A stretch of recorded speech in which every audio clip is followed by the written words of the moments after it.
Bonjour tout le monde. Dans la première vidéo de cette série, on a créé le contrat intelligent d'un NFT. Dans cette vidéo, on va déployer ce contrat, mais avant, on va voir comment déployer un NFT sous forme d'image, par exemple dans IPFS, et pourquoi IPFS et non pas une base de données soit SQL ou non SQL, ou bien tout simplement dans la blockchain. On commence par la dernière question. Pourquoi on n'utilise pas une base de données pour stocker nos images? Alors, vous connaissez bien que le développement blockchain est basé sur la décentralisation, alors qu'une base de données usuelle est centralisée, ce qui met IPFS le choix idéal. De plus, on peut parler d'autres raisons, à savoir la performance, la sécurité, etc. Et si on veut la décentralisation, rien n'est mieux que la blockchain elle-même. Pourquoi on ne stocke pas l'image directement sur la blockchain? Imaginez que vous avez une seule petite image d'une taille de 4 mégasecondes. Cela vous coûtera des milliers de dollars en gaz fils.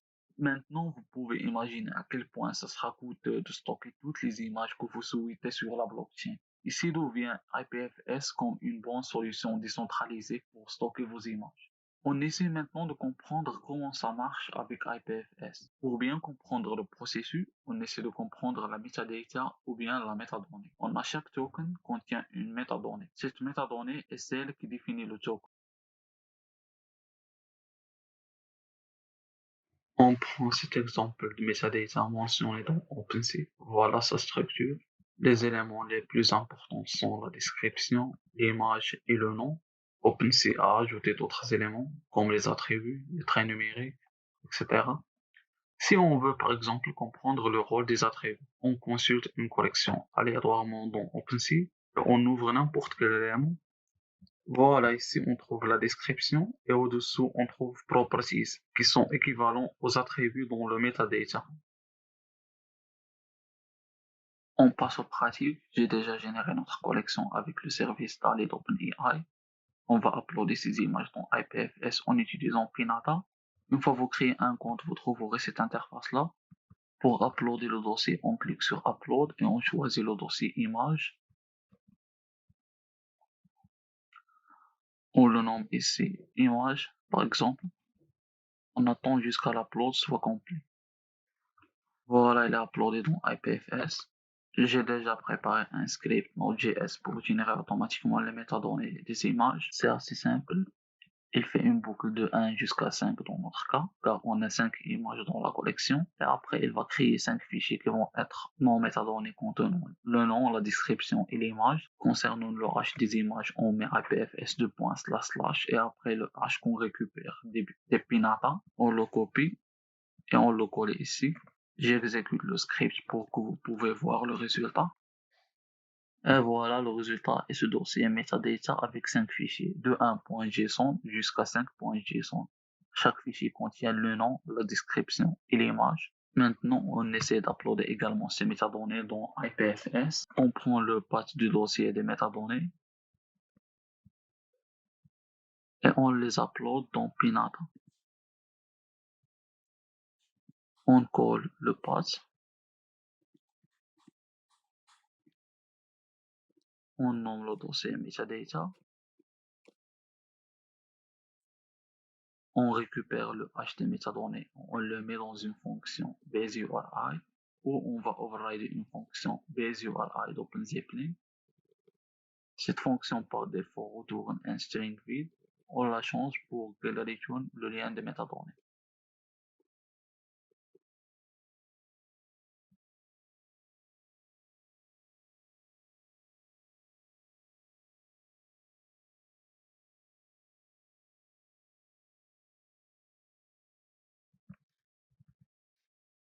Maintenant, on a besoin que la fonction tokenURI retourne une chaîne de caractères de la forme suivante. baseURI plus tokenID plus l'extension du fichier qui est .json dans notre cas. Pour cela, on récupère baseURI dans le variable current baseURI.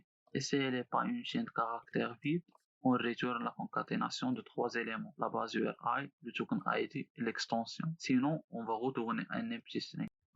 Maintenant, il nous reste de compiler notre contrat pour vérifier que tout le code est correct. Voilà, notre contrat est bien compilé.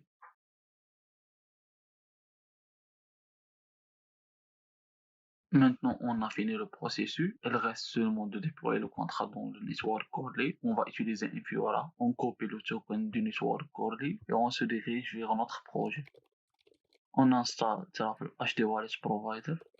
On l'importe dans le fichier terraformconfig.js et on passe le secret du wallet dans cette variable. C'est mieux de le mettre dans un fichier .env pour des raisons de sécurité, etc. Et on ajoute ce code pour qu'on soit able de déployer notre contrat dans Goerli. On met notre token ici. Après, il nous reste seulement d'écrire le script de la migration. On crée un nouveau fichier de la migration dans le dossier migration, un deploy nfc.js. On importe notre contrat. Et après, on exporte la fonction de la migration. Concernant la migration, on va utiliser deployer.deploy et on passe le contrat qu'on veut déployer et l'adresse du deployer. Et voilà, finalement, on lance la migration et on attend.